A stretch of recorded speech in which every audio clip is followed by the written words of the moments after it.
আগামী ৪ঠা ডিসেম্বর ২০২৫ আসছে অগ্রহায়ণী পূর্ণিমা এবং দিনটা বৃহস্পতিবার হতে চলেছে। বন্ধুরা, এই বৃহস্পতিবারের পূর্ণিমা তিথির মাহাত্ম্য অনেক গুণ বেড়ে যায়।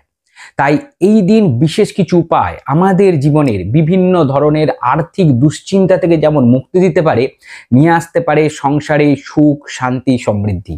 আজকে সহজ ভাষা ধর্মকথায় আমরা আলোচনা করব আগামী অগ্রহায়ণ মাসের পূর্ণিমা তিথির সময় নির্ঘণ্ট এবং জেনে নেব এই দিন বিশেষ বিশেষ কিছু উপায় যেগুলো আমাদের জীবনকে পরিবর্তন করতে সক্ষম। আপনাদের সকলকে জানাই সহজ ভাষা ধর্মকথার এই নতুন পর্বে সুস্বাগতম। বন্ধুরা, সহজ ভাষা ধর্মকথা মানেই জটিল সমস্যার সহজ সমাধান হাতের কাছে থাকা দ্রব্য দিয়েই। চ্যানেলটিকে যদি এখনো সাবস্ক্রাইব করে না থাকেন, অনুগ্রহপূর্বক সাবস্ক্রাইব করে পাশে থাকা বেল বাটনটা আজই ক্লিক করে দিন, যাতে পরবর্তী ভিডিও নোটিফিকেশনগুলো আর মিস না হয়ে যায়। বন্ধুরা, চলুন প্রথমে দেখে নিই অগ্রহায়ণী পূর্ণিমা তিথির সময় নির্ঘণ্ট। তিথি শুরু হয়ে যাচ্ছে ৪ঠা ডিসেম্বর ২০২৫ বৃহস্পতিবার দিন দিবা ৭টা ৩৮ থেকে এবং থাকবে এই দিনই শেষ রাত্রি ৫টা ১৫ পর্যন্ত। বন্ধুরা, এই সময়ের মধ্যে আমরা অগ্রহায়ণী পূর্ণিমাকে পাবো এবং দিনটা থাকছে বৃহস্পতিবার। সকালবেলা এই দিন যখন আপনারা ঘুম থেকে উঠবেন তখন খুব তাড়াতাড়ি স্নান করার চেষ্টা করুন এবং স্নানের জলে অবশ্যই হলুদ মিশিয়ে স্নান করবেন। কাঁচা হলুদ একটু থেতো করে জলে দিয়ে স্নান করতে পারেন, বা যদি হাতের কাছে কাঁচা হলুদ না থাকে তাহলে একটু গুঁড়ো হলুদ আপনারা দিয়ে স্নান করে নিন এই বিশেষ সুন্দর তিথিতে। এরপরে অবশ্যই সূর্যদেবকে জল নিবেদন করবেন এবং তামার পাত্রে জল নেবেন, তার সাথে একটু আখের গুড় এদিন নিন এবং সূর্যদেবের উদ্দেশ্যে আপনারা এই বিশেষ দিনে জল নিবেদন করুন, সূর্য অর্ঘ্য দিন এবং দিনটি শুরু করুন। বন্ধুরা, এই দিন হলুদ রঙের জামা কাপড় অবশ্যই পরতে ভুলবেন না। কালো রঙের জামা কাপড় এই দিন একদম পরা উচিত না। বন্ধুরা, এই বিশেষ দিনে দেবাদিদেব মহাদেবকে অবশ্যই অভিষিক্ত করুন। বন্ধুরা, এই দিন মহাদেবকে যখন জলাভিষেক করবেন তখন সেই জলের মধ্যে ছোট এলাচ একটা দিয়ে দিন এবং একটু মিষ্টি অবশ্যই দিয়ে দেবেন, অর্থাৎ মিচড়ি একটু ভেঙে দিয়ে দিন বা একটু বাতাসা ভেঙে দিয়ে দিন এবং সেই জল দিয়ে দেবাদিদেব মহাদেবকে এই বিশেষ দিনে অভিষেক করতে ভুলবেন না। এর মাধ্যমে যেমন লক্ষ্মী নারায়ণের বিশেষ কৃপা আশীর্বাদ আসে, তার সাথে দেবাদিদেব মহাদেবেরও বিশেষ কৃপা আশীর্বাদ আপনারা লাভ করবেন। সংসারে বাধা বিঘ্ন অচিরেই দূর হবে। বন্ধুরা, এই বিশেষ দিনে একটু দুধ নিয়ে নিন, কাঁচা গরুর দুধ নিয়ে নিন, তার মধ্যে একটু হলুদ গুঁড়ো দিন, একটু গঙ্গা জল মিশ্রিত করুন এবং এই বিশেষ জলটি আপনারা আপনাদের সদর দরজায় অবশ্যই ছিটিয়ে দিন এবং বাড়ির ব্রহ্মস্থান অর্থাৎ যেটা মিডিল পয়েন্ট বাড়ির সেখানে অবশ্যই দেবেন এবং বাড়ির সর্বত্রই আপনারা একটু করে এই জলটি একটা ফুল দিয়ে ছেটাতে শুরু করুন। এর মাধ্যমে বাড়ি থেকে বাস্তু দোষ নিরাময় হয়। বন্ধুরা, এই বিশেষ দিনে হলুদ একটুখানি আপনারা ঘিয়ের সাথে মিশিয়ে নিন এবং বাড়ির সদর দরজায় স্বস্তিক চিহ্ন এঁকে দিতে পারেন। এর মাধ্যমে বাড়ির ওপরে কুদৃষ্টি, নজর ইত্যাদি কাজ করবে না।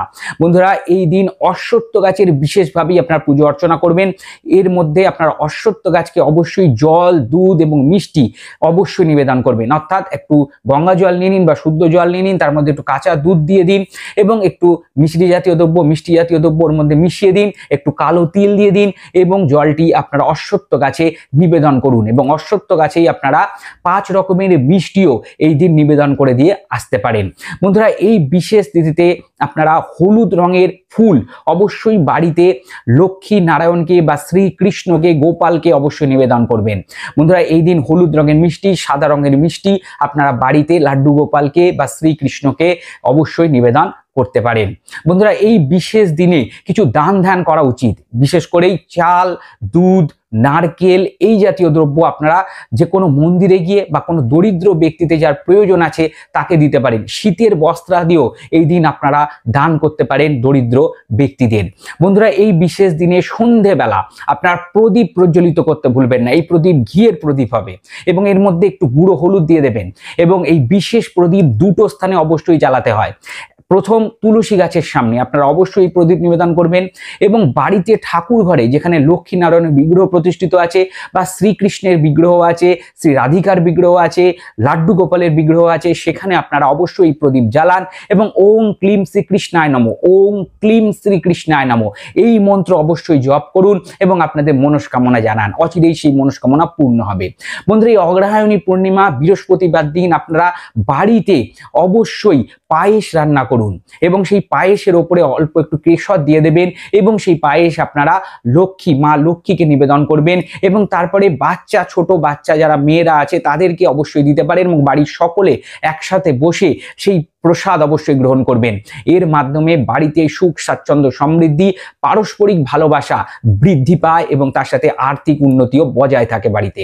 বন্ধুরা, এই দিন মা লক্ষ্মীকে 3টে হলুদের গাঁট আপনারা নিবেদন করে দিন, অর্থাৎ যখন সন্ধ্যাবেলা পুজো দেবেন তখন 3টে শুকনো হলুদের গাঁট আপনারা মা লক্ষ্মীকে দিয়ে দিন এবং সেই হলুদের গাঁটগুলো চুপচাপ আপনারা সংগ্রহ করুন এবং যেখানে চাল রাখেন সেই চাল রাখার পাত্রের মধ্যে সেটাকে ঢুকিয়ে রেখে দেবেন। বন্ধুরা, এই বিশেষ দিনে কর্পূর এবং লবঙ্গ একসাথে জ্বালান এবং মা লক্ষ্মীকে অবশ্যই আরতি নিবেদন করুন, আরতি দেখান সন্ধ্যাবেলা এবং সেই যে কর্পূর সেই কর্পূরটি আপনারা বাড়ির সর্বত্র আপনারা কিন্তু সেই আগুনটি অবশ্যই ঘোরাবেন এবং এর মাধ্যমে বাড়ির যাবতীয় নেগেটিভিটি কেটে যায়। অত্যন্ত সহজ কিছু উপায় বললাম। আশা করি আগামী সামনে যে অগ্রহায়ণী পূর্ণিমা আসছে বৃহস্পতিবার দিন বিশেষ শুভ সংযোগ নিয়ে বছরের শেষ পূর্ণিমা তিথি এবং তারপরেই আমরা নতুন বছরে পদার্পণ করব এবং সেই আগামী নতুন বছর যাতে আরো শুভ হয়ে ওঠে তার জন্য এই পূর্ণিমা তিথি অত্যন্ত গুরুত্বপূর্ণ।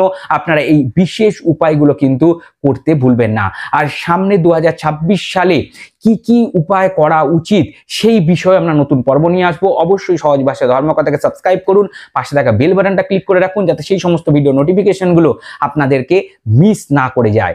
বন্ধুরা, সকলে ভালো থাকবেন, সুস্থ থাকবেন, এই শুভ কামনা নিয়ে আজকের মতন বিদায় নিচ্ছি। নমস্কার।